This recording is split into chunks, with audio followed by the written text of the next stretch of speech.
You're watching The HoneyDew with Ryan Sickler.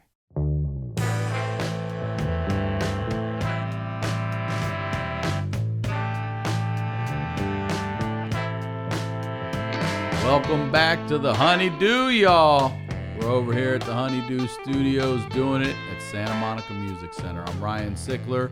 Ryan Sickler on all social media. Go to my website, ryansickler.com. Sign up for the newsletter. Be the first to know all kinds of different information. Hopefully when we're getting some live dates, all that stuff, it'll be there. And make sure you are subscribed to the YouTube channel, youtube.com, rsickler. It'll be on all the posts everywhere on social media.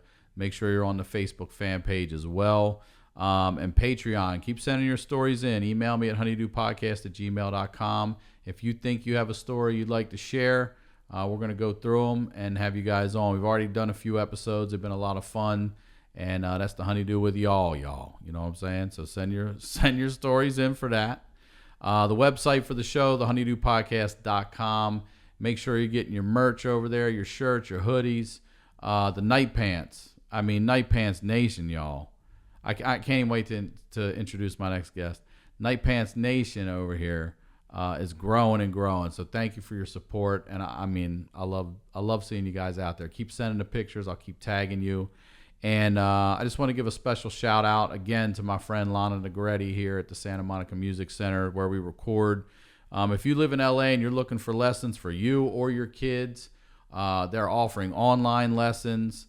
And this is the spot, man. I'm telling you, they've been here for 50 years. They're a family-owned business, giving back to the community.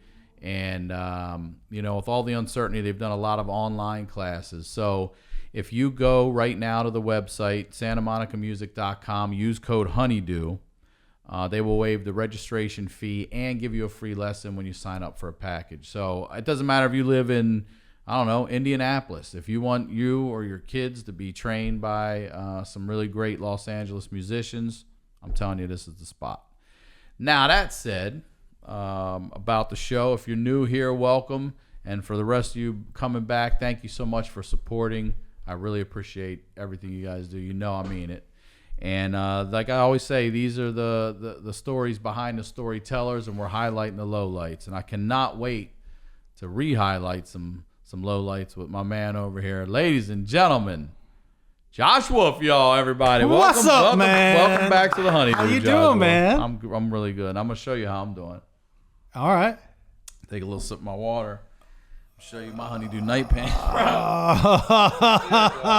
Now, I have to tell you, it's exactly the last time. That's how I'm doing. Last time I was on the HoneyDew, we talked about Nightpants. They didn't exist. They didn't exist. They did not. And we spoke afterwards, and you said, you know what, man? I'm making some Nightpants. And I said, go ahead, dude. I don't think anybody else is selling Nightpants. Listen to me. I have been this goes back to, I want to actually say it might have been a Santino episode of the Crab Feast where because I've always called them Nightpants. And Yeah. Larson and they start shitting on me, whatever. Nightpants. And I've always said I want to do like Nightpants. And I've talked about doing a Nightpants tour where you come in your Nightpants. And then when you go home, you're fucking ready to be there. You know what I mean? Wait, are you performing in Nightpants? Yeah, too? fuck yeah. Because by low key, that's the smartest. Yes. Because that means you just get to wear your pajamas on stage. It, bro. That's it. And I'm done. I'm done for the night. You come out. I don't know what meet and greet's going to be like moving forward, but you know what I'm going to have available? Some fresh motherfucking Nightpants. And you can come get your Nightpants. Yo, let me ask you something. How many Nightpants, you go for a weekend, how many pairs of Nightpants are you going to bring for the weekend? Because are you wearing the same Nightpants on stage as you're wearing to bed? No, I'm going fresh Nightpants every show. Every show. Just like a new pair of sneakers, but I'm going Nightpants. I'm going fresh Nightpants. And do you sleep in your Nightpants? I do sleep in my Nightpants. If it's hot, I sleep in shorts. Yeah. I'm thinking about making some night shorts. Yeah, I was going to say, you guys, how do you not have night shorts? About to get them upstate. Let's get them night shorts ready. Wait, now, I'm going to tell you right now, night pants of the same material, I don't hate those. Make them a little loose with a drawstring. Mm-hmm. These have a drawstring and pockets. Pockets? I have yours coming. I'm upset that I couldn't get them in time for you, but I have a pair coming for you. These are quality night pants. I'm going to tell you right now, as many people are buying night pants, you're going to have twice as many people buying night shorts because a lot of people don't like to sleep and get hot. But they have. I got a lot of Florida fans might need some night shorts. Night shorts, I got come you. on, I got you, man. Panhandle. I got you. Yeah, they want some night shorts. And you see. So after saying it to you and you clowning me, Yeah. I was like, you know what? Fuck it. It's time. I've been talking about doing this shit forever. Let's just make these night pants. And then boom, made the night pants. And then the goddamn virus hits, and there it is. I got the cure for comfort right there. I told Segura, you all went for safety with the masks. I went comfort. Yeah. We hit the virus from both sides. Smart. You know what I'm saying? It was really smart. The pants during because I will tell you, about maybe a month into quarantine, I said out loud, let's see if those jeans fit. You know? Listen, I had been wearing pants with a drawstring for so long, I had I couldn't judge where I was at. Now, I'm not going to lie to you. I put my jeans on, and I buttoned that top button, and it was tight. Yeah. And the top button went boing. Nah, did it? Did it? Yeah, so I haven't had a pair of jeans on, I don't know, probably a few days before quarantine because this is it. I'm done. Yeah. I'm not wearing jeans again unless I fucking have to. From here on out, it's night pants, and so I'm going old school Italian, dude. I'm sweatsuit rocking. I don't give a fuck anymore. Underwear? Yeah, of course, underwear. Old scale. I have kids. You said old school Italian guy. without underwear. You right? said Yeah, old school I did. Italian. There wasn't one. It's like going over there to where I used to live near the Guitar Center on Sunset. Mm-hmm. Man, there isn't a Russian dude there who owns a tracksuit and underwear. Yeah, you're right about that.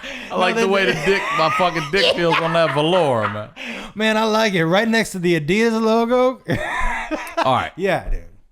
We definitely have some things to talk about. But before we do, please promote anything you want. Promote all of it. Chaos, all of it. Okay. First of all, if you haven't gone to my YouTube channel and watched my stand-up, please do. I'm the special that I have on there. I'm not proud of everything I've ever done, but I consider this to be a quality hour. Absolutely. And if you like storytelling, I don't think I'm the best, but I'm not the fucking worst. Do you know what I mean? So it's a great. I had so much fun. Let me ask you this: how many YouTube subscribers do you have now? 1.2 million. I think. Yeah. So. Yeah. So, but go check them out. Pretty up there. Yeah, it's doing all right. I do all right. So the other thing is, like, I do this show called Control Chaos, and I do it every Tuesday night. And I used to do it in studio, and now because of COVID, I do it Zoom. It's so much fun. I honestly think it just needs a couple of eyeballs, and off it goes, because it's really just three funny people riffing. I give you ridiculous questions to answer, and it's like, it's honey for the bee. You guys dew. Yeah, it's honey for the dew. It is. I wouldn't even eat honeydew with honey on it. That's how bad. There isn't. I've never taken a good bite of honeydew. But Control Chaos every Tuesday night, and then just check my social out, man. But those are the two things I'm really pushing right now. Which social? Josh Wolf Comedy? Josh Wolf Comedy. And also, if you like watching people be high and doing stupid shit, every Monday night in my backyard, I do something called a high live, where I take mushrooms and I smoke weed and I turn on my camera. You do shrooms also with that? Oh, yeah. I didn't know that. We'll have to talk about that after we get out of here. I do mushrooms. I do mushrooms. I smoke weed. I turn on my camera. I draw pictures. I read children's books. It's just a lot of weird fun. And that's it, man. Just fun shit. I'm really decided I'm not going to do anything I don't like doing anymore. I agree. 100% agree. Whatever the fuck I want to do, I'm doing from now on. I don't care. No, yeah, because the deal is, if we look at the people that we know who are the most successful in our game, that's exactly what they did. But also, I don't even mean that. If I want to go get a fucking face tattoo, I'm getting a fucking face tattoo. But what I mean is, what I've learned from those people is, hey, just be as much of yourself as you're comfortable being. Be as but you the as more you can be. This is going to sound, not the less you have to do, as in the less, you have to do less work, but the less it feels like you're working. Because when you're it always felt like work when you were putting something on. But if you're just being you, it's almost easier. because you're not thinking about like what do I have to do to make these people laugh. You're like, I'm just gonna do this because this makes me laugh, and if it makes me laugh, the people who are watching or listening, that's obviously what they want to see too. But the more authentic you can be, I've found from look at Joey Diaz, dude. Yep. Joey Diaz. This guy has done time. He has kidnapped someone. Yeah. And he is embraced and loved. I'm still By doing his whole all. life story on the Yeah. show. I love that dude. Listen, man. Checking on you. With phone calls. Phone calls. Doesn't leave a message. No. You call me back. Yeah. Don't fucking text me. You call me. You text him anyway. Maybe you get one. Well, he's going to be mad, Maybe though. you get one. There's a chance. You know what his message on his used to be on his phone? Hey, you know who this is, cocksuckers? Let me tell you something. Don't leave a fucking message unless it's about work or you owe me money. And you this is on his machine. And you motherfuckers talking about sets, so you want to come hang out or any of that fucking stupid shit, I'll fucking choke you the next time I see you. Okay, bye. Be blessed. But he would get so mad. So people would, if you wanted to mess with him, you just got to leave him one message. What's going on, Joe? But he's, how about this? He was told over and over again, too dirty, change who you got to, this is not, he was 50 when he hit. 50, which means he, throughout a lot of scary fucking years of piecing together. I remember him in my, I used to be fascinated by him and how he survived. And I remember him in my kitchen. And my kitchen's not the right word, but I had this living room set that was all old barrels. We had found it on the side of the road in West Hollywood. And we were like, barrels? Barrel chairs, a barrel table, barrels. So, and to see him sitting on one of those chairs was so fucking funny. I hope you have a picture of that shit somewhere. But he would be like, and he'd take out this notebook and he'd be like, on Tuesday, I'm getting $20 from Rudy. And you would see him put together this week. And you knew there was an easier path for him. And he just was like, this is just who I am. And eventually the town caught up to it. But that he was so himself for so long before it was cool to be yourself. I think he scared people away. Oh, no doubt. Well, remember when I did your CMT show, they cut him out. Yeah. It was like he was there in the wide shots and never said anything. Yeah. Yeah. He was too whatever for them. I will tell you, when I did that show, man, the list of people that I made, I was like, these people are coming on the show. The list of where people were like, are you sure that those people for this crowd? I'm like, these are my friends. And a lot of these people are my friends who everybody on TV says they can't come on TV. So you know whose TV show they're coming on? My fucking, Yeah. do you know what I mean? On Like CMT. Yeah, but they were like these people, they're not right for this network. Well, they're not right for the network because they're my friends and I'm on this network. That didn't always go over that well. It did not. Some people got cut completely out of the episode. All's the check. Yeah. Cash, you know what I'm saying? They did cut them out, man. So here's the thing. We go back a long way, obviously, but I've known you over the years to become a grandfather. I've known you, but you've always been a father since I've known you. Always. Yeah. And you told me that recently so how old are you now? 50, dude. So I love it. So at 50, and see, I'm just behind you, but you're still growing and learning. And you said some things hit you about your father. Yeah, your dad. So my son is living with me now. And how old is he? 22? 23. I have to tell you, man, it's like bonus time. Because at that age, you don't expect to get this extended amount of time when he has to be home. So he has to fucking talk to me. He's got, you know what I mean? Right. It's been the silver lining from this whole thing because I'm man, let me just tell you one thing. The silver lining is I'm so less worried about, not only do I get to spend time with him and just hang with him, but the things that I was worried about him, there was a movie a couple years ago, I think it was called 20th Century Women. And there was a line in there. I think Julianne Moore was the mom. I forget. Maybe not. But there was a line in there that the mom said to this girl about who had taken her son out. And she basically said, what, or maybe it was Annette Bening. She said, what's he like out there? And the girl was like, well, what do you mean? And she said, well, as the mom and the parent, I never get to see what they're like in the world. And I was like, oh. That's interesting. Yeah, you get to see what they're like as a child, but not a boyfriend or a student or you know who they are in front of you, right, at your house. Yeah. But you don't get to see who they are out there. Because everybody puts on their best, bravest face in front of their parents. You don't get to see, like, I know my parents don't know everything about, you know what I mean? Think of it, right? So when I heard that in the theater, I was like, wait, holy fuck. But he told me some stories about some shit he's done just out in the world, where I was like, I'm so glad you told me those, man. Like, there's so many of the worries that I had about you, those stories, what you told me takes away those fears. Like, it's been so good to have him home. I've always been confident in who he is. You've met my son. He's a great kid. You guys, with him, you and your wife, and he changed my mind on ever smoking weed with kids, because I've always thought I would never, I love marijuana. It works for me. I'm full support of it.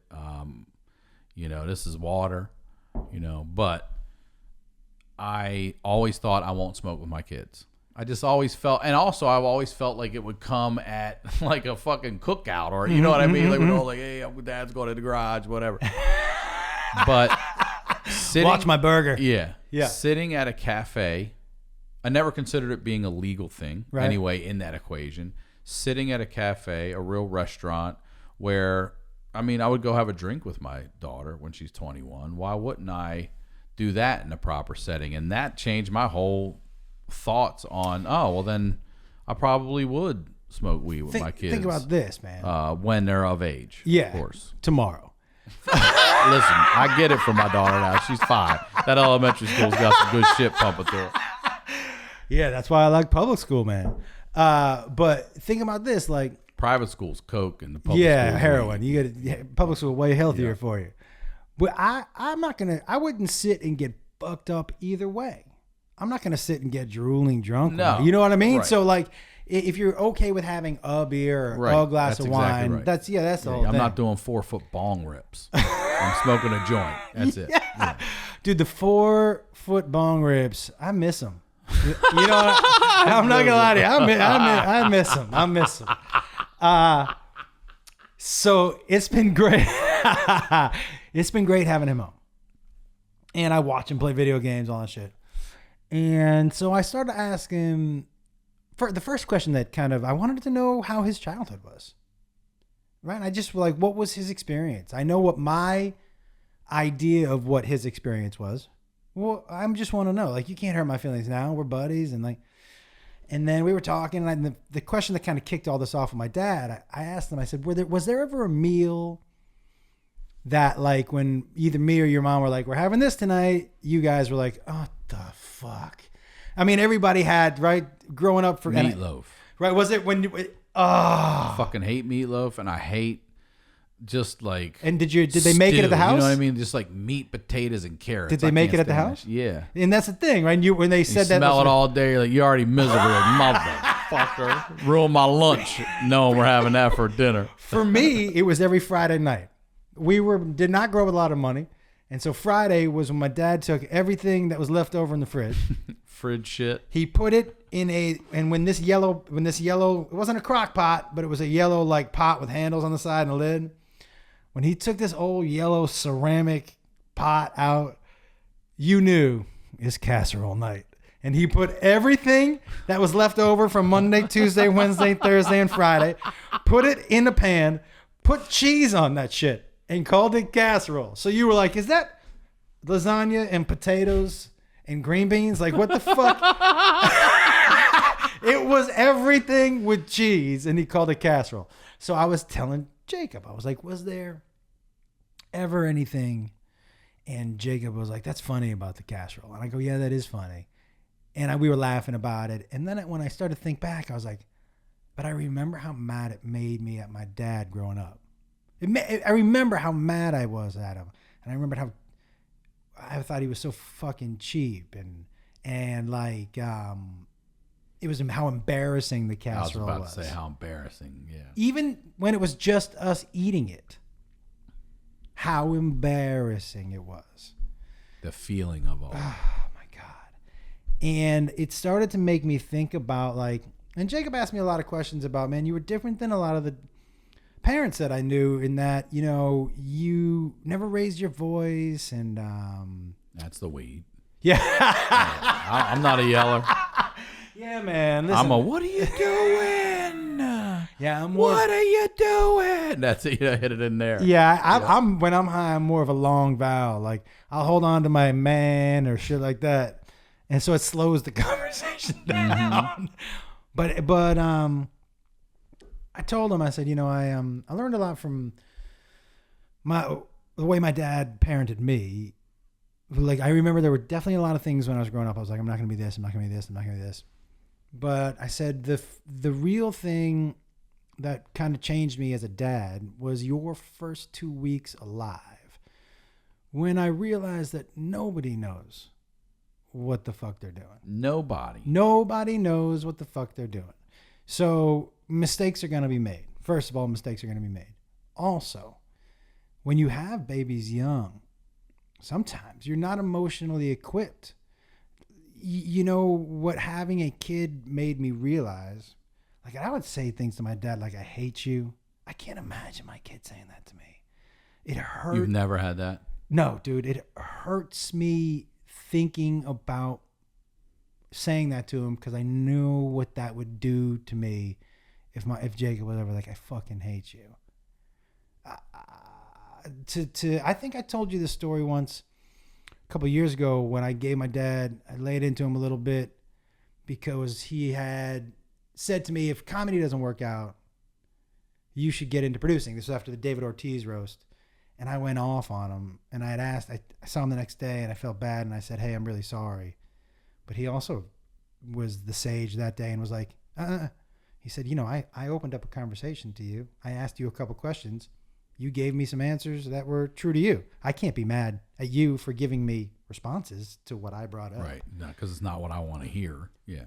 It blew my mind. I was like, that changed, by the way, him saying that to me that day changed my life moving forward because I stopped being mad at people for their answers that I asked you a question, man. Right. Well, it's not the one that I wanted, but that's where you are, right? But I would say things to him that were just horrible. And what having Jacob made me realize, you know, my two oldest kids were not mine biologically. And at the time, honestly, that Jacob was born, I was with the mom and with the two kids. I was moving to California. It was like and I'm a pretty easygoing dude, but you see how life gets at you and you can lose your temper quicker. You can raise your voice. Like all that stuff can happen to the best person who is the best parent, who loves their kid more than anybody. Yeah. Do you know what I mean? Mm-hmm. There are going to be times when life beats your patience. Period. As a child, you don't get that. You know, we were really poor growing up. My dad didn't have a job for a long time. I'm sure that was very stressful on him. I'm sure that was very difficult knowing that my mom went to work every day. This is not right now when it's cool. Not so cool. Or not that it wasn't cool. It just wasn't what was happening. Right. It wasn't common. No. For the and it wasn't that. So he sunk and as a human being, I look back now and he was probably super depressed because when he did get a job, who he was and his parenting, this is what I all realized later, changed. He became the dad that none of my brothers got. And I got him for my entire high school years, maybe more. But I realized that most people are just parenting the best they can. No, all people. Do you know what I mean? All Not all- parents there are are just doing some the people- best they there are can. some people- Well, you're right, right. okay. There's some shitty ones who Yes, aren't doing right. the best they can. But Fair enough. but that's Yes, the thing, you're like, right. and you may judge from the outside. But also, it might be the best they Yes, can yes. because they're just shitty people. Yes, but like I really do believe that even looking from the outside, that's not great. And I really believe that, and so it changed my perspective on my dad, and it changed how I parented moving forward so much. Here's the thing too about us as human beings on this planet. We take on so many roles in our lives. We are fathers, mothers, sons, daughters, cousins, nephews, co-workers, fucking you're not going to be good at every single role in your life. You could be a kick-ass teacher and a horrible fucking parent. You know what I mean? Like, By the way, it can happen. You see people who are terrible spouses and great friends and great parents. Yes. They're just not good at this That's right. part. Just because you're a terrible husband doesn't mean you're a horrible father. They're not Two separate things. completely It's separate. usually the woman's fault.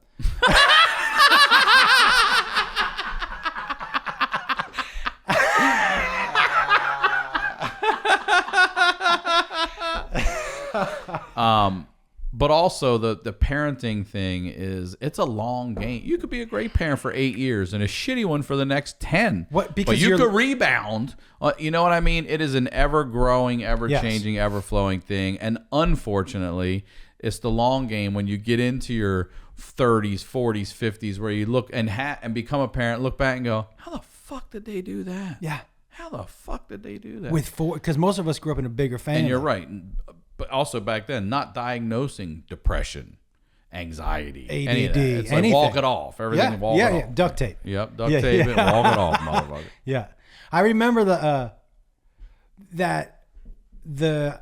I talked to my dad about this, like, because he was in Seattle where Jacob was born, right? And I was at the time I had a Saint Bernard, so we went out and walked my Saint Bernard. Yo, this Saint Bernard, by the way, Ryan, massive, right? They're all massive. I mean, they could have a fucking barrel under their neck. Okay, man. so at one point in time, I went on vacation, and my roommate didn't realize that he had a little dog he could put in the yard and not latch the fence. My dog's head could open doors that had handles. He would go like this. That's it? That high. Dude. Ooh. And he walked out in the street and he got hit in the head by a car. Lived. Holy shit. But his head got smaller. He was like a Far Side character. He had a huge body and a tiny head. It really did? Yeah, because all the muscle atrophied. So he had this tiny little head and this massive body. It was really great. Talk about a honeydew a dog right there. What the fuck happened to your head, man? Like, I won't talk about it. But but he looked like, this is when all the Beethovens were coming out, right? So kids. It's time to be a saint. Yeah. Yeah. So kids would run up to him, Beethoven, right? Well, after he got hit in the head, something happened to his personality, and he wasn't nice. So these kids would run up, and Bud was named, would lunge at him. And so this one girl at the park ran up and lunged, and poor sweetie was crying, and the mom picked her up and walked her away. The mom, I'm still walking the dog around the park, and I used to tell him, not Beethoven, no, slow down, right? Because there's only this dog, dude. It's Mozart right here. Yeah. You don't want to fuck with this dog. You don't want to fuck with this dog. This is Miles Davis, so I wouldn't come up. This dude, listen, 150 pounds. I'm having hard. If he decides head down, I'm going over. that way. Yeah, you're going. So I kept telling him, back up. And so the mom comes up to me, finds me, and goes, she's mad, dude. Hands on hips. Karen walks right up to me. Karen. And she goes, I hope you're happy. And I'm like, I'm sorry, what? She goes, well, your dog just ruined all the Beethoven movies for my dog. Look, you're welcome, Yeah, bitch. she said, I'm never watching Beethoven again. You're welcome, bitch. But I called my dad. We're out walking my dog. My dad and I were out walking my dog. And I said to him, I want to apologize to you. This is how long ago? This was 2 weeks after Jacob was born. Okay, 2 weeks after. I said, I want to apologize to you. And he said, for what? I said, it's not. I didn't know how much you didn't know. And he said, about what? I go, parenting. He goes, oh, I still don't know. And he said, I was like, what do you mean? He said, well, as your kids get older, you know them less and less. So they show you who, especially as a teenager, they show you a lot of times who they think you want them to be. So sometimes, like one of my brothers would always get gifts that he was like, I fucking hate it. He would tell us, I hate that. I'm like, but they think you like it because this is who they think you are, right? This is the best kids who are liars tell their parents 70% of the truth. Because 70% seems like an awful lot to the parent. Well, he did tell us about that one thing, but they're holding on to that 30% that you're never going to fucking know, you know? And so that's what he was saying. He said, it doesn't get easier. They're gone more. You know them less. And that's, it's a great point because as they behave the way they think maybe you want them to as a teenager, you're probably getting a lot of that behavior too. Best behavior, especially if they don't live around you because they're coming home for holidays and things like that. So let's have a good time. And there's emphasis on making sure this is fun and memorable and, not just some bullshit. And I've talked about this before, but my daughter hid cutting from us for years. How? Do you know now how? Well, they're just parts of her body that I never saw. Never saw her in short sleeve shirts. So she would wear short sleeve shirts, but maybe the back of her leg, like hamstring, and she would just wear shorts or pants or in the winter or when it was cold, she would wear long sleeve, but that way she could get her arms and like, jeez, you just don't know. And people are like, how could you not know? Well, I'm telling you right now, I'm a pretty attentive dude, man. I love my kids. I'm in their shit. I'm a dude who'll tell you right now, if you're a parent and your kid is over 13 and you're not snooping, why the fuck not? I found out so much about their lives. There's only one thing I ever busted any of them about. And there was some shit I found out that I was like, I think this is terrible, but they're not going to harm themselves, or this is not something I need to know. I found when Jacob was 15, I found a vape with nicotine vape. I'm like, you smoke weed, motherfucker. Yeah. In this house, we smoke weed. I was like, first of all, don't hit my vape. Yeah, you're not gonna like that. But I got. And he was like, you were snooping? I go, first of all, he goes, were you snooping in my room? That's today's cigarettes. But yeah, and I said, first of all, I was snooping in my room. You live in my house. You are technically renting that room. That bed? Who bought that bed? He's like, you. I'm like, you're sleeping on my bed in my room. You're sitting on my chair. You're using my cover. Everything in this house is mine, including this fucking vape. And I was like, let me tell you something right now. Hide it.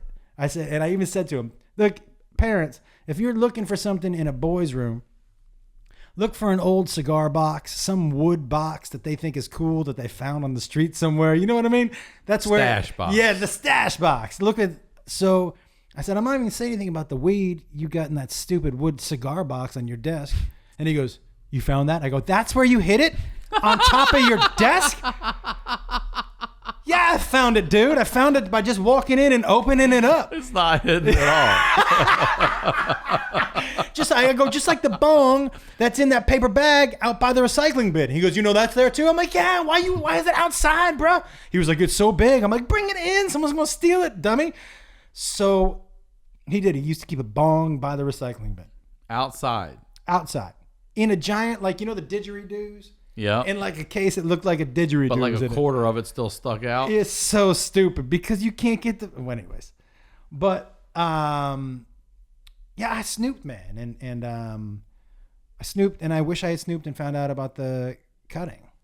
But that's why. So you only snooped on your son? No, I snooped on her too. You did. But I found some things, but nothing, right? And things that were just private for her. But like if I had seen, hey, I'm cutting, or I found a razor blade, I could have jumped in earlier. I know a lot of people will be like, you're breaking your kid's trust. Okay. But if it's between breaking to save their life, then fuck you. If it's and when they get older, they will understand. Hell yeah. But if they might not talk to you for 10 fucking years. Maybe not. They'll get it. And if they died, you would be like, oh, I should have fucking snooped. I'm not in there because I found out they drank over the weekend. Right. I'm not in there busting her because I found the clothes that she hid, that she wears when she leaves the house. That's all regular teenage shit. But if I'm finding a razor blade, or I'm finding, like, in a diary, I'm finding things about how I want to kill myself, I'm glad I snooped. I don't, when people are like, you break your trust. All right. I'm on the save life side. Well, I guess they're going to have to earn it back then. Yeah.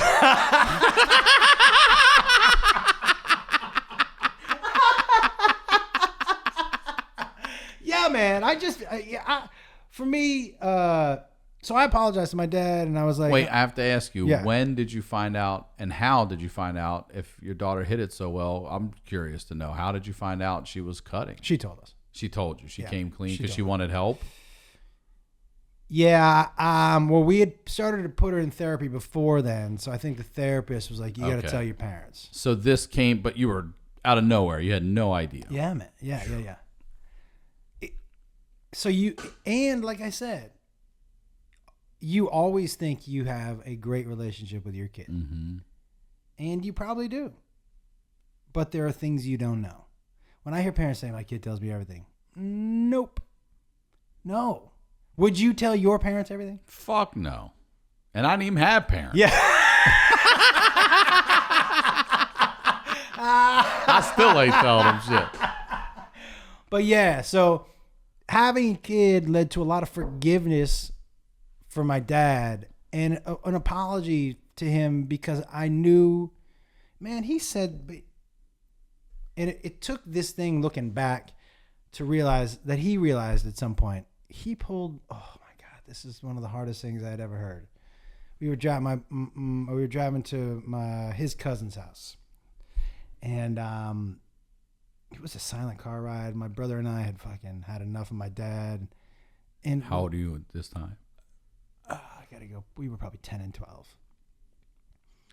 And this fucking guy just never gave anyone a break and just seemed like the biggest dick. And before your dad, you're talking about your dad? Yes. Okay. And he just was always on edge and never seemed happy. But like I said, as a kid, I don't know. Looking as a grown up, I know. The dude went through a tough period. And a tough period with 4 teenage boys in the house at the same time. Do you know what I mean? Like, with 4 boys in the house challenging authority at all times. Every time you turn a corner, somebody else is telling you no. Yeah. Every fucking, it smells. You know how bad it smells. And constant fighting. I'm sure that he was like, I want to lose my fucking mind. So, but he pulled us over. He looked in the back seat. And my brother and I knew we were just like, oh my God. And he, maybe the first time, he didn't start saying I love you until his dad died. Interesting. Yeah. How old was he when his dad, roughly? Do you know?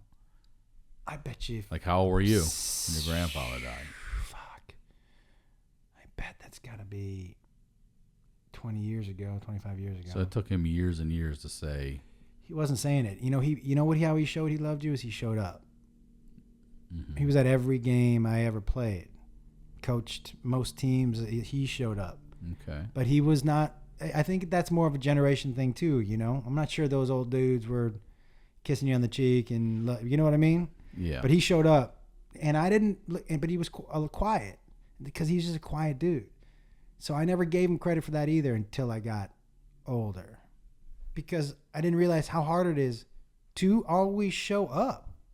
To make sure you're always available. That is all you need to do to be a good parent. Do the best you can and show up and be genuinely interested in what they're doing. Yeah. If it's fucking soccer or whatever it is, then be behind it and support it. They don't need trips to fucking Europe. They don't need the thises and the that's and the cars and all they need is, unconditional love. That's it. Show up, be interested, and love them. That's it. Do the best you can. My daughter... when I took her on a trip across the country to get her first kiss, right? Did I tell you that story? Get her first kiss? Is that what you just said? Yeah. I heard that right? Yeah. You're driving your daughter to get her first kiss? Okay. I didn't tell you this story? I don't believe you have. I just don't want to forget your dad has just pulled over and has turned around and looked at you, and we're going to be leaving. You're leaving me on a cliffhanger right now. I don't know what the fuck. He starts to go into this stuff. You know, his cousin is a really successful guy. And he just pulls over and what? Like is briefing you before you pull up? We're at the foot of the driveway. We're just up on it. And it's 2 cars. My mom and my other 2 brothers. I don't know why we were taking 2 cars at a time, but it was just me, my dad, and he pulls over and he's like, hey, so this and this, and he even apologized. He's like, I'm sorry, I've been real on edge. And he said, this is what I want you guys to do in life. And he said a couple of things, and he said, I want you to do those things because I don't want you to end up like me. And I was like, it was the first time, even as a kid, I was like, that was one of the heaviest. Like when I look back at all this stuff and I imagine saying that to a kid, that's how much he was struggling to hold it together. It seemed for a bit. It was really, you look back and you piece it together and you're like, oh yeah, this dude was really during a difficult time doing the fucking best he could. Yeah. And so when I started to put all that together, I knew I owed him, whether he wanted to hear it or not, I needed him to know that I was sorry, that I had given him such a hard time, and that all these realizations were going to change how I looked at parenting and how I reacted to my kids and how they reacted to me, even if they were a little out of line or not to take things personally. And like, there were so many lessons that I learned from the way he handled himself. I have to say, man, graciously, the way I look back at some of the things that were said to him, and some of them he deserved. You said I hate you. Yeah, some of the things, man, it was tough sometimes, but like, he did what he could, and man, I look back, like I said, he showed up to everything. He was a good dad. He just did brought the casserole. But he did it the way he could do it. No love, right. but that casserole, bro. You know what else he used to do? He used to leave because he wanted the burgers to be healthy. He used to put big chunks of green pepper in them. Like Flintstone. Right, yeah. And I was like, why can't I just have a salad? Why does the pepper have to be in the fucking burger? I can't have a salad? He's like, nah, it's good. It's right in there. It's healthy, boy. He was the worst cook, but he used to make pancakes for me and my friends every Sunday morning in his underwear, in his tighty whities. Yeah, bro. That's the best. I'll tell you, was your dad in the military? No, he was not in the military. Dads make the best breakfast. They just make good breakfast. But why military dads make it, because military dads, they're always up early. They make good breakfast. I'm like, your dad's in the military. Anytime I spend the night at somebody's house, I'm like, your dad in the military? Like, yeah. I'm like, we up for that. We're going to be up for that. Was he wearing underwear? Always tighty whities. My dad was tighty big whities. tighty. My dad would come out on purpose. It's his house. Yeah. He's going to come out and be like, guys, turn that shit down. And we're like, Jesus Christ, Dad. Like, come on. And they're all laughing and everything. And he's laughing, walking back. Like, stop. My dad used to shit with the door open. That's, what? That's claiming your fucking dad. That's the thing. I always said that is a power move. That is. This is so one time my friend, I think it was Mike O'Connor, he was over at the house and we were probably 10 or 11 and my dad was in his room and he goes, boys, come in here. And we run into his room and he was actually in his room, but on the toilet, and the door was open. He was just sitting on the toilet with his tighty whities around the ankle. And he just looks at us and he goes, what are you doing today? And I was like, oh, fuck you. So good. I don't know. Well, he's never coming back. Forgot it though. Yeah, that guy's never coming back. Did you have a meal that was meatloaf growing up? You hated it. I hated meatloaf. I'll say this. There was every time I hear that, they're like, you gotta try my meatloaf. No, I fucking don't. Okay, your meatloaf ain't shit either. Okay, your meatloaf ain't shit. Okay, everybody puts that same seasoning and shit in it. That's what does it. It ruins it. I just don't think anything. I don't like the word loaf really in my loaf of bread. Loaf of bread, but something loaf. Like of meat? Fruit loaf, meat loaf. Of meat? Nut loaf. I don't need a loaf. Can we cut this up and make some hamburger patties? Yeah. But one time, this black girl named Juanita came to a Super Bowl party I threw. And she's like, Ryan, I know how you feel. I go, listen, don't even. And she's like, I know. She goes, but I do it different. So I go to have it. And she made a football out of the loaf. Oh, all right. And bacon for the laces. And then sour cream for all the, white, like the border of the football and everything. And I'm going to say this. It's the only meatloaf I've had that I liked. It was good. But, dude, that's because it had good. bacon and sour cream. That's what I'm saying. When you got to start throwing bacon on HoneyDew and shit like that, then you don't have anything. You got good bacon. I would tell you this. If you put bacon and sour cream on almost anything, that's a winner. It's edible. Yeah. It's edible. That is a winner, dude. Yeah. But yeah, man, I mean, I'm sure having a kid changed how you thought you'd parent, right? Oh, everything, man. And also, like, my father died when I was 16. So as soon as I had my daughter, like I've said it before, the most scared I've been was the drive home from the hospital. Mm-hmm. Like when they're finally like, hey, this big safe building where we have all the things to take care of everybody and save their life needed, we're going to give this to you and you're going to get that away from here and good luck to all of you. And then you're like, what the fuck? Mm-hmm. It made me so nervous to drive home. But yeah, it changed everything. My daughter said to me the other day, she had a little splinter and she's had a couple before. And I went to get the tweezers and the last one, it hung. It held on like it didn't want to go. So she got mad. She was crying a little bit. So she did not want to do it on this one. I go, let me just get it. It'll make you feel better. And she looked at me. She's like, Dad, it's my body. If I don't want to take the splinter out, I don't want to take it out. And I looked at her. I go, you know what? As a 5-year-old, I was like, you're 100% right. It's your body. If you don't want to fucking take it out, leave it in there. And she left it in? Mm-hmm. Tough ass. I was like, it'll work itself out sooner or later. Don't worry about it. But I was blown away that this child at that age could reason with me and be right, She says a lot of things and does a lot of things that blow me away. Her memory is sick. Like, is there anything that your dad did that you swore you'd never do, but you do? I'll tell you what let me answer it the other way, what I don't do. My mother, when we were little kids, used to lick a fucking napkin and wipe our face. And that stank spit. I was like, get that the fuck off my face. Yeah. You think it's cleaner now because you licked your hand and wiped my face? Right. That's like the handkerchief. Lick the thumb. And when I used to see my grandfather, classy dude. My dad had one. But when he took that handkerchief out, blew it, and then put it back in his pocket, I'm like, you nasty. That's the one thing I wouldn't do. But my dad also had 3 kids, so I get it now. Yeah. Snot nose run all the time. Like, here, I'm like, he just blew his boogies in that motherfucker. I don't want to blow my nose. And you're putting that shit in your pocket? Where are your keys, motherfucker? I don't want that loose change.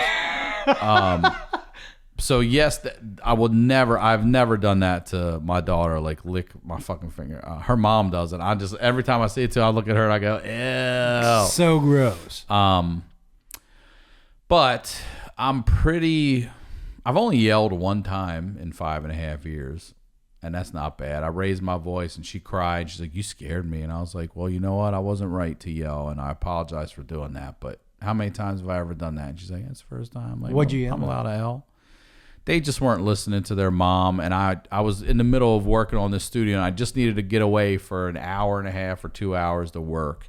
And within 30 minutes, I'm getting called because they're not listening. So I got to go back, and I was not happy about having to go back. But that's the thing. Like, did you feel guilty about yelling? No. I felt good and vindicated. Yeah. Listen. During the pandemic, it felt good to get some shit out too. Yeah. But also, it wasn't that I felt bad because what I was saying was being said loud. That's all. The message wasn't hurtful or disrespectful, but my volume was loud. So that's what was. Yeah, but that's what scared everybody. What a great.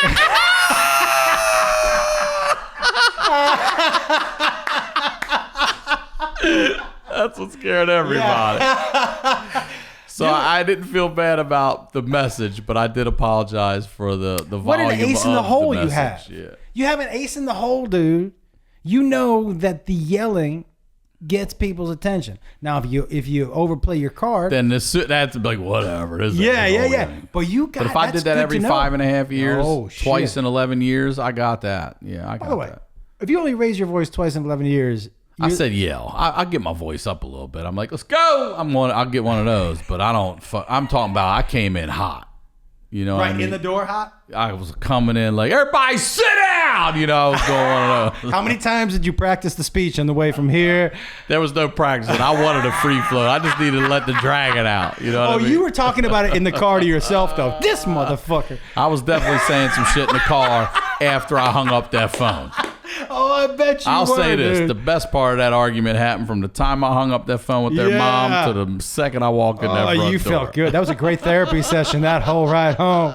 Oh. I'll tell you, my ego exists, and mostly it's in the car. That's where I allow my ego. And I'm like, sit here. We're going into a meeting. Don't fucking come into this meeting, ego. Sit here in the car and listen to music. I will tell you, in the car is where I get all the conversations out that I want to have. I get them all out, man. And anything I want, because sometimes, man, what I want to say to somebody is what I know is not the best thing to say to them. Especially in this town, in this business. So sometimes I will get in the car and I will have the whole conversation I want to have because I want to just say it out loud. And I'll get back to my house. You know what that almost has taken the place of? The list. Remember Good. Yes, of course I remember your list of people. Yeah. So, but to get it out, I just drive around and I say exactly what I want to say, how I want to say it. I get the responses that I want to get because there are none. Yeah. Yeah, but it really is. And then they cool. call and you're like, hey, we're going to push the call 2 weeks. You're like, God damn it. I was ready to go, man. Oh, but you know one thing I never do is I never practice the conversation in the mirror. I know some people do. I don't want to see. Yeah, I don't do that. I want to see because sometimes I get this look. I want you to look at me. Yeah, I don't want. I want to see me. Sometimes I'm like, is this because I get lost in? Is that what I look like? God, how can anyone take me seriously? Raise my eyebrows like that when I yell. Yeah. My nose flares that wide. Can they see my nose hair like I can? I did pull a gray nose hair. Yeah, I mean you're 50, bro. You should have gray nose. What's the first one? Wow, I didn't like it. it's impressive. Really? Do you get them? Why you gonna say 50 like that? Because it's impressive. Oh, 50. Yeah, I know, but you. I get hell yeah, I get nose hairs. I take a nose trimmer though. I don't know. I don't inspect the color of the hair when it comes out of my nose, but usually it's dark. I know that's you. I know you do. I like that weird. I do like the yank them out. And oh, shit, you know what the ones I like the most is when you pull on it and you can feel it into your eyeball. Like you pull on it and your eyeball goes to the side of your head. Oh, I love it when you pull your nose hair and it's like a window shade for your eyelid. And it's like, see, ooh, okay, it's attached. I will say this, going back to your question of parenting, like I'm always goofy around my daughter. Yeah. I always play with her. Like, we've been swimming a shitload right now. And I'm telling you, I've swam more already in the spring than I ever have in the fucking summer. That's not true, but we're swimming a lot. And I got to be in there, you know? And sometimes I'm like, I just want to sit out here today and relax. Like, my shoulder's killing me. Like, Dad, you got to get in and be the dolphin. And then sooner or later, I get in and I'm the fucking dolphin. Time spent. That's it. And that's what I say, too. Like, she's going to be 10. And 20 in 2 seconds. And you're right. It was really interesting to hear your dad say you don't get to know you know them less and less. They become these parents and employees or business owners or whatever they become, and you're just waiting on their calls or you're reaching out to them. And think about this. Yeah. They come home and they tell you my boss is an asshole. Well, we've been in the workplace. We know there's two sides of the story. So we like my boss, but I'm sure the boss would be like, yeah, your kid shows up 15 minutes late. Right. Is on his phone all the time. Like that's, you know what I mean? Has a smart fucking mouth. Like, what is he on his phone when he's in meetings? Like, you are only hearing that one part, which sounds super honest, which I suppose is. But you like, the other good thing is that Jacob worked on the Spade show. So I would get reports back, which was always super cool. Like I'd be like, hey, just send me a text every now and then and let me know what's going on with him. Now, I don't get to see that with my two oldest kids, which is because my oldest son is in Texas and my daughter's just 26 and we don't have eyeballs on her all the time. But it is nice to hear that though. I used to love hearing like other parents would say about my stepson when he'd come home to his mom. They were like, hey, he was very well mannered and really respectful. And it's like, good, you're doing the right thing out there. That's nice to hear. Yeah. But it is nice to hear that as a parent. I always tried to tell people about their kids if something good happened, because I knew how good it felt. But I've recently transferred that over into my real life. You'll get texts from me sometimes. Yeah. And I'll be like, hey, just want to know that I appreciate you. And because I think it's important, man, that we don't do that enough with people in our lives that we care about, to be like, hey, man, just so you know, thinking about you today, I think you're a fucking great guy, and I'm glad that we're friends. Look, the money thing is scary for everybody. Yeah. It is. Not just individuals, but the overall economy, all of it. And you're right, though. When do we get to spend time where you have to be home?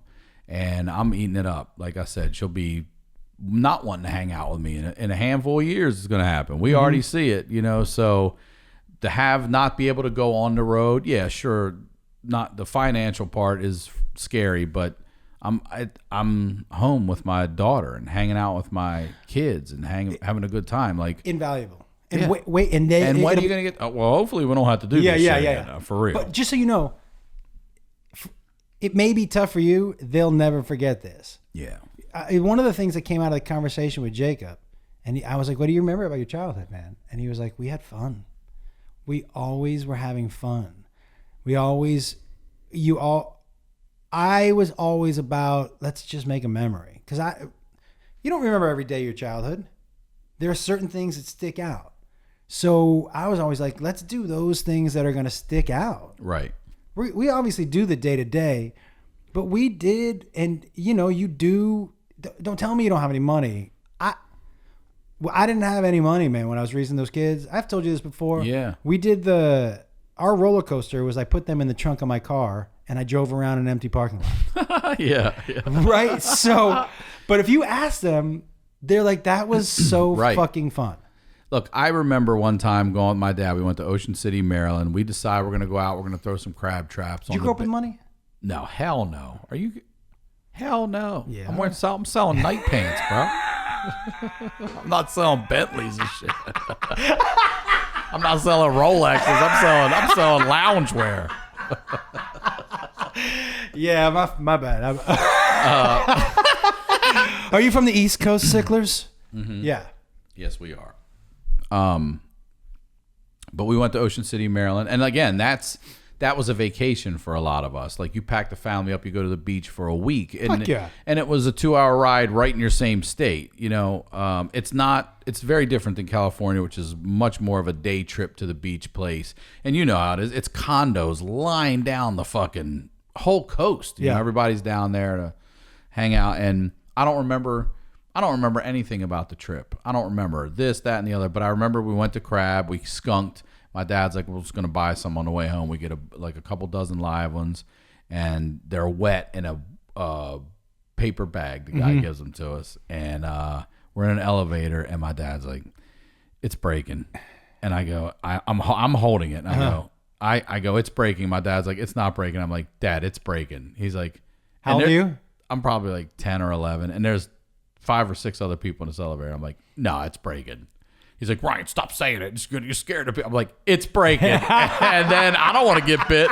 I let that motherfucker go. Crabs everywhere in the elevator. Come on. Oh, dude, our floor hits. We open. They get out yelling. We're all trying to grab them and get them back and shit.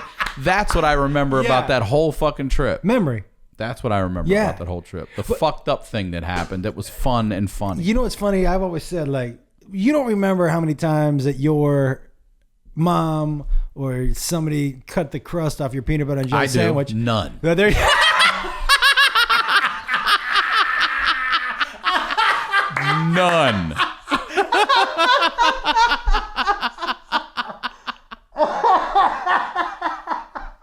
Yeah, you remember. I remember. But like most people don't. But I remember the time my brother fell off the roof. Right. Do you know what I mean? Right. Yes. Yeah. Because that was, but so my thing with when I was raising him was, let's make some of those, man. Like, I also think that for every good thing you do as a parent, there's a negative side. Sure. To it. Yeah. If you my youngest son, man, he can go to the flow. Easy going. What do you want to do today? Yeah, I can do that. You want to do that? Yeah, I can do that. He can talk to anybody. Give him some structure. Make him sit down and do this every day. He just is not equipped. It's not how he was raised. So some people are like, yeah, it's great that he can go with anything. I'm like, yeah, but have him sit at a desk for 5 hours. It's just not something. Right. And the same thing is true of the opposite. Those people who are very well structured and can do everything and plan the day out, tell them dinner's at 6:45 and not 6. They're going to lose their fucking mind.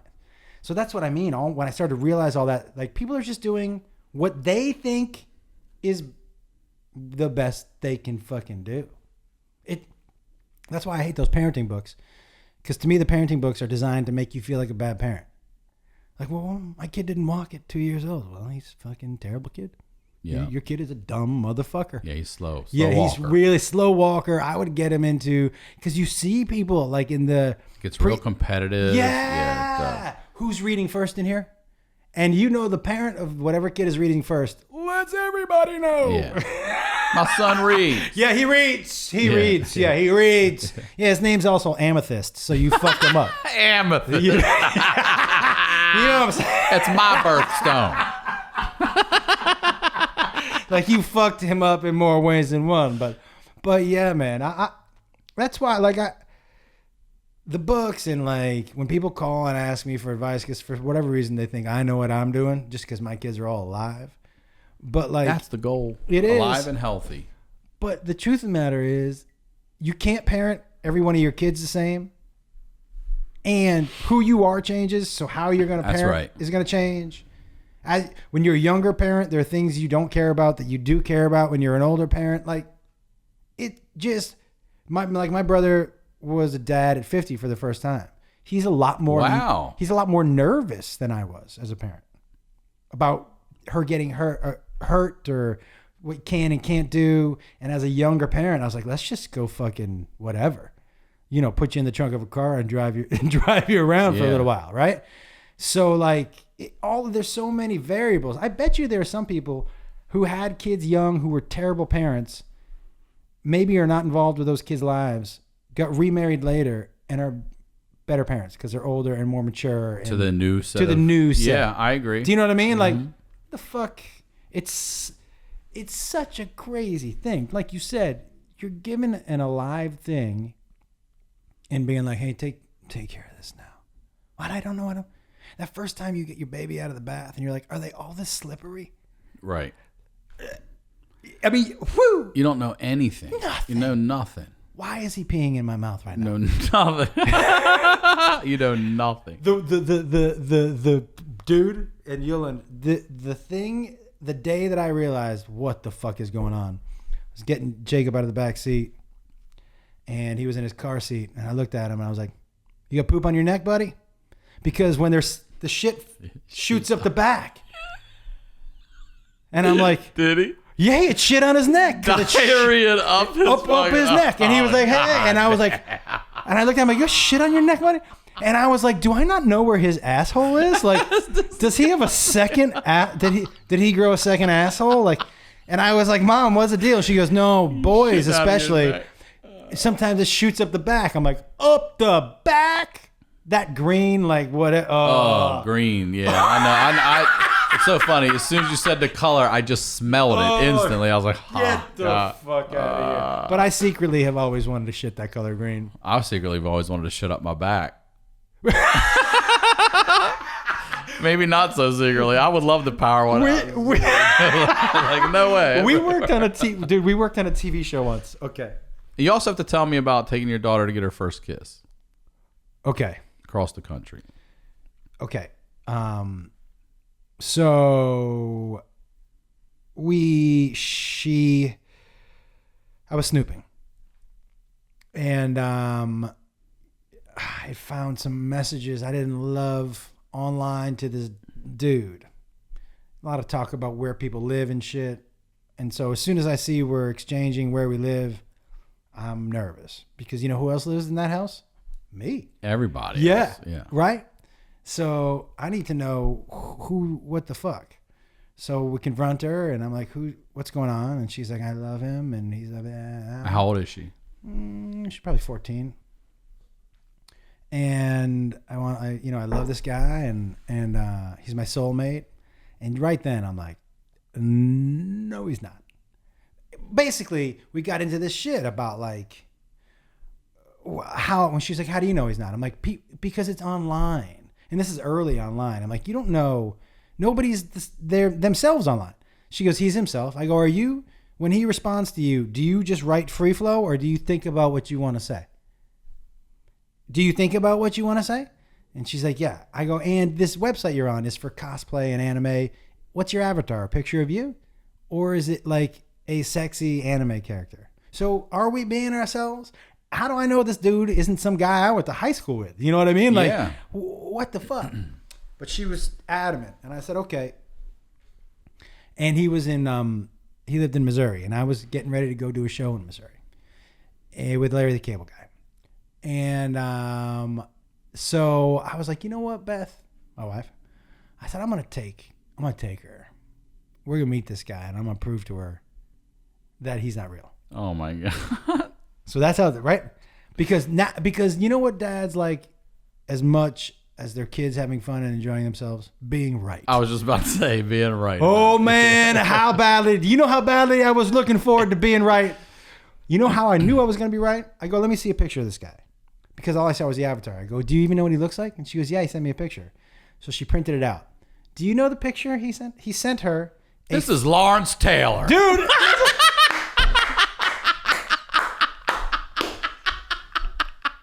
He sent her a photoshopped picture, like kind of art decoed out of 21 Jump Street Johnny Depp.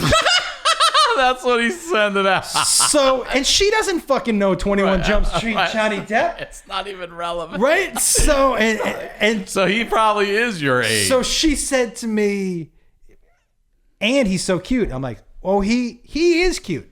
I'm like, he's one of this guy right here. He's one of the best looking people who's ever walked planet Earth. And I'm like, I told Beth, I'm like, I feel very confident. Let's take her.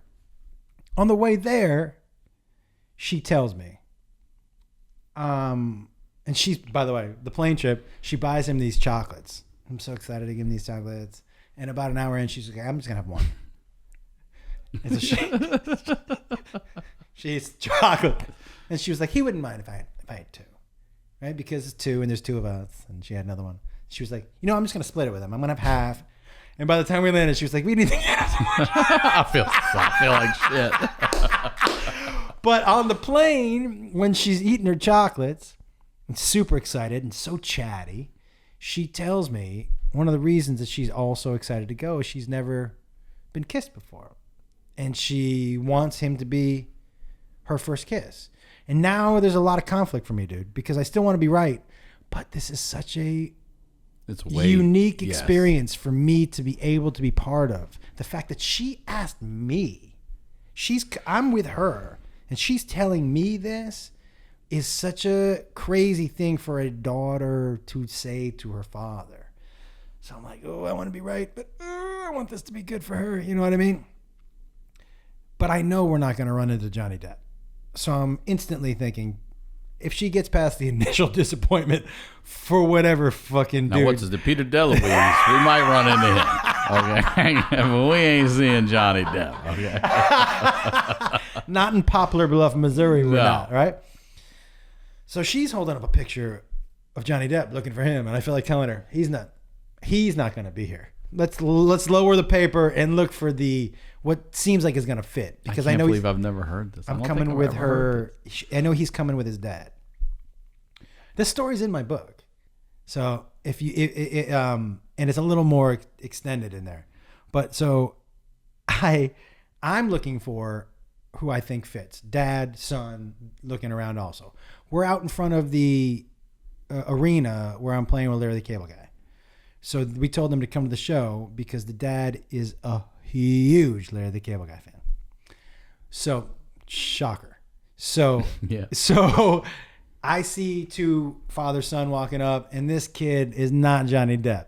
He is the pale. You know when you see someone who's so pale, he stepped in a pail. You know what I mean?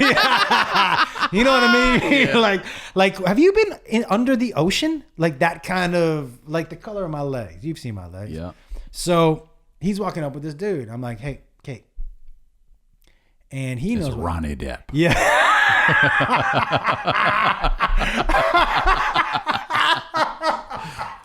It's close. It's close. Yeah. It's close. So he walks up and he knows what Kate looks like. And he goes, because he knows the picture he sent, man. Because she sent a real one. Yeah. Because she doesn't look like an underwater creature, you know? Yeah. So he goes, Kate, and I could see her go. Her face just was like, but I'm there, first kiss. She doesn't want to admit to me that she's right. So she's like, hey, and they real awkward. And I shake this dude's hand, real nice dude. I'm going to give you one distinguishing feature on him. The dad or the kid? The dad. Okay. This is not a judgment on the man. I'm just telling you what I'm looking at. It doesn't matter what he was dressed like. All I need to tell you is, you know your front 8 teeth? Yeah, I'm familiar with my teeth. Yeah. So you probably never thought of your front 8 because you got them all. My man had one. Come on, dude. And it was an extra long front tooth that hung over his lip. A bottle over Dude, it. It looked like that tooth ate all the other teeth. You know what I mean? Like, there can only be one. It's right. Everybody get out!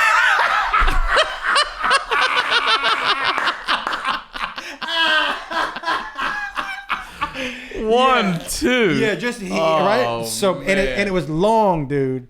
Like all the calcium apparently when he ate it went to that one tooth, and the other teeth were like catch it. It's just all. It just withered away. It's not even a tooth. Yeah, it's just a calcium deposit. Right. So. Oh God. So I'm looking at this dude. I see, the guy that shows up that's Ronnie Depp. So I got Ronnie Depp and this dude. And Ronnie says to me, my dad is really excited to be here. This is Larry the Cable Guy is his hero. And there are almost 10 times the amount of people in that arena that are in our hometown. So this is like a huge deal for us. So thank you so much. Same amount of teeth. Yeah. Same amount of teeth. So we go in. They're right up front. The one good thing I will tell you, man, and I genuinely like the one thing about this on a side note, to see how happy this dude was so cool. It also gave me such great perspective on like, oh, I'm just here to do another show. This was the biggest day of his life. And he's getting treated like royalty. Yeah. Way better than a dentist treats him.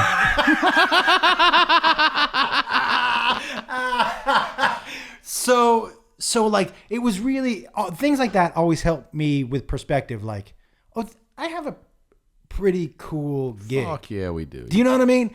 And I remember. Yeah, what it used to be. I remember yeah. what it was like. I mean, look at this picture, Look at that. bro. Come on, man.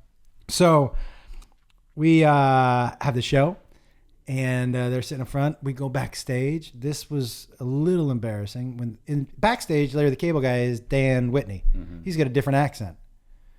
Does he? Oh, I didn't know. I thought he had that. I thought that was his accent. No. Oh, wow. He got a different accent. So the guy walks back, and I got him in the green room. He's super excited to meet Larry the Cable Guy, and he says, hey, I just got one question. I'm a big fan. I never thought I'd be able to meet you. And Dan's the most gracious dude. And he was like, I'm great. Thanks for coming to the show. And the guy goes, I just got one question. How come you use your real accent on stage and your fake one back here? That's a great question.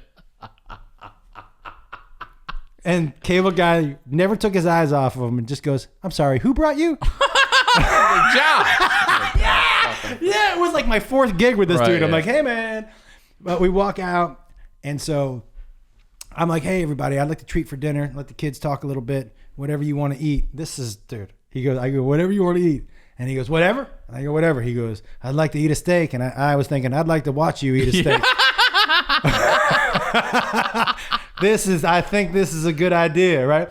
So we get in the car, but when he said steak, he was like, I saw there's a steak and shake. I'm like, yeah, whatever, that's cool.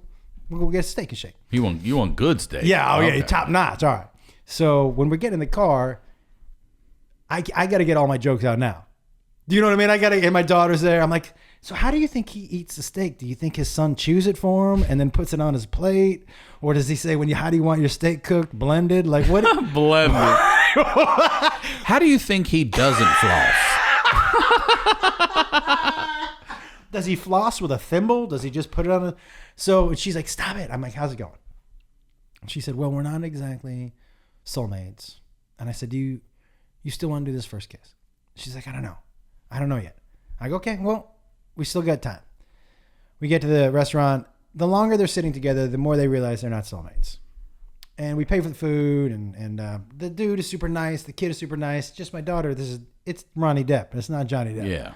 And he's running out of things to say because he can't think about his responses for an hour or a day before he gets back to her. So, nice enough kid, but not for her. We're walking out, and I say to her, Kate, do you want your first kiss?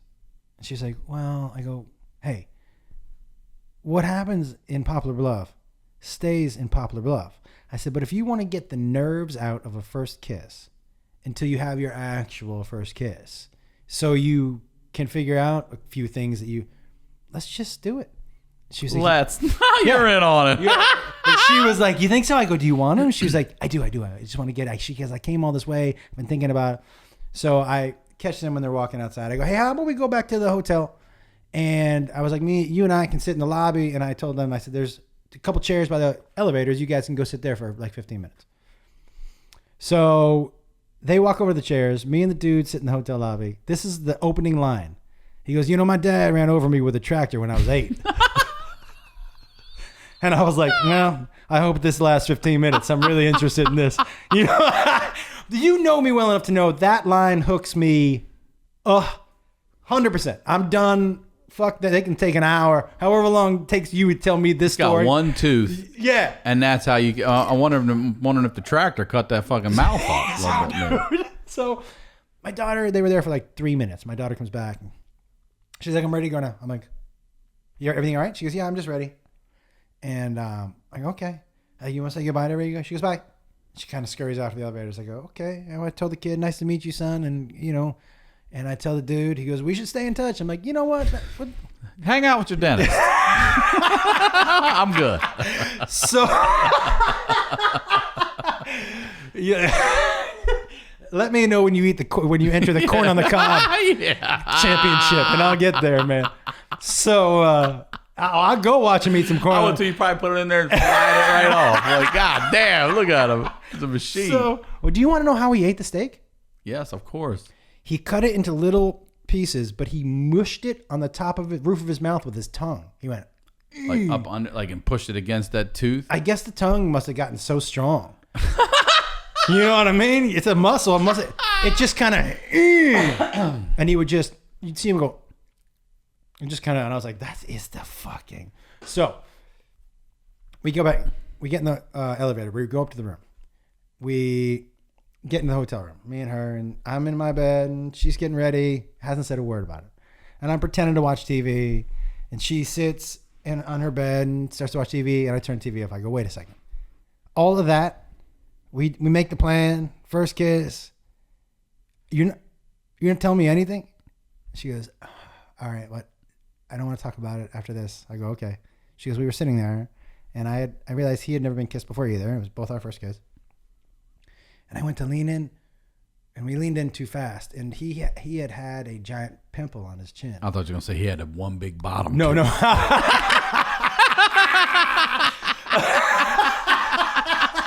He had one giant pimple on his, and when they went too hard, and her face popped his pimple. No, and it squirted on her face? It exploded, right? So now... Oh, that is sick, dude. That is gross. Terrible. That is gross. You know me, man. I'm trying not to laugh. And I'm also trying not to slap myself on the back for being right. But I'm also feel bad for my daughter. You know what I mean? But it was the craziest... I learned, by the way, that trip, you know what I learned? She pointed a lot of things out to me about the way I parented her. Because she did a lot of cosplay and anime, and I lean on humor when I don't know things or understand things. Yeah, we make fun of it, yes. And I said something to her about, and she goes, yeah, but you don't care about that. I go, what do you mean? I listen to everything you say. And she goes, yeah, but you call it you never pronounce it right as a joke, and you're always making some sort of joke, but you never make a joke about Jacob when he talks about baseball. Or I go, yeah, but I understand baseball. She goes, well, then why don't you just learn something about what I'm doing? Put this sexy panda costume on. Put these elven ears on. But she said, she goes, I know you think you're there, but you're not present. You're not there when I'm talking to you because you don't care about what it is that I'm doing. I said, I care. She goes, yeah, but not enough to find out what it is or listen, and you make a joke because you don't know what I'm talking about. And that doesn't make it weird. That just means that you haven't taken the time to figure out what I do. And I was like, yep. Well, she was 100% right. But it was a great trip on so many levels. Like, I learned so much about her. I did learn a lot about myself. I was right. It ended up being a great story. For you to tell. Yeah. her version is not so great. Yeah, well, listen, you know what? I'm not so concerned with that. Yeah, because at the end of the day, man, even though I wanted it to be, and she obviously had a great real first kiss and all that stuff, but at the end of the day, she deleted that account. And she's even said to this day, she was like, yeah, I don't believe anything I read on there from anybody. Which, if it took one broken pimple, hey, job well done, Dad. You gotta, and listen, you gotta break a couple pimples along the way. You know what I mean? On someone else's face. Oh God, it's sick. Did you ever date anybody that liked to pop pimples on your body? Yeah, I love those girls. Oh, I hate that. Oh no, I mean, I would ask them, like, can you get that one on my back I can't get? And they all play esthetician or whatever it is, dermatologist, and get all up on me. They go, look, you ever get one trying to, you're like, I gotta get those blackheads out of your nose. What the No, fuck? not on my face, no, but on my back or something like that. Hell yeah. You ever let a girl pee for you when you're standing up? Hold it? Yeah. Yeah. I couldn't do it. I've let them, and I've also asked them to help me out with this because I'm about to piss my pants. I'm shit faced. I can't get my dick out of my night pants. Or if you could just help me, lay it out on my side, I'll pull my dick through my night hole pants right here. It's a night hole in my night pants. Do your night pants have a hole? Yeah. I don't need to see it. Wait, do they? No, they don't. They're better. You can wear them without underwear, but you shouldn't around kids. No. That's all I'm saying. Yeah, especially other people's kids. Well, dude, thank you so much for coming on. This has been fucking awesome. I can't believe you had never heard that story, dude. Thank you so much for having me. I don't think I've ever heard that. I mean, we've done so many together. I mean, hell, it sounded new to me. I feel like I'd remember some asshole at one motherfucking tooth and a pimple popping on someone else's face. Yeah. No, man, you know what? I'll tell you something. You are, and I listen to your podcast because you get, I don't know what it is about you, but you get great things out of your guests. Like, Thank you, people, man. you're easy to talk to. That's nice. You have I think it's obviously from doing it so long with Crab Feast, but you know the perfect time to jump in with jokes. Like I appreciate that. I'm flattered. I'm trying to say from you that means dude, a lot. Like Thank you really, I'll try to keep that darkness a little bit light. Yeah, dude. But you pick the snipe spot, especially you're like, okay, the darkness has happened for just long enough. Let's shit on this guy's tooth. Yeah, let's bring out the dentist. You know what I mean? Like, thank you, brother. Yeah, dude, it's really impressive. I appreciate you. You know, like I said, you're a great father, and you're right. I mean, I'm 47. I'll be different in 3 years, and parent different, and think differently, and everything. It all changes. And my daughter's not going to be 5; she'll be 8. So then she's doing different shit. So and you're technology, right. by the time your kid is a teenager, God. Wonder what it's gonna be like when they're fucking parents. I just want to sit back and laugh at them. Be like, good luck with that shit. Your parents do can that. fly. Good luck. Yeah. That's what my parents. My parents are like, you know what we never had to deal with? The internet. Mm-hmm. Enjoy that. Yep. Yeah. Well, dude, one more time, please promote everything you'd like. Control Chaos, Tuesdays, 7 o'clock Pacific time. It's a half an hour, just fun. I get some pretty big guests on there. I had Luke Bryan on the other day, the guys from NSYNC. Tiffany Haddish was on this week. And then I do a high live Monday night on my Facebook fan page at 7 o'clock. It's just me getting really high, taking mushrooms, and reading children's books and doing weird shit. And then just check out my YouTube channel if you haven't. There's some fun comedy on there. I love it, brother. I love you too. You're the best. Thank you for coming. You're always welcome. And thank you all as well. Ryan Sickler on all social media, ryansickler.com. Go subscribe to the YouTube channel now. We'll talk to y'all next week.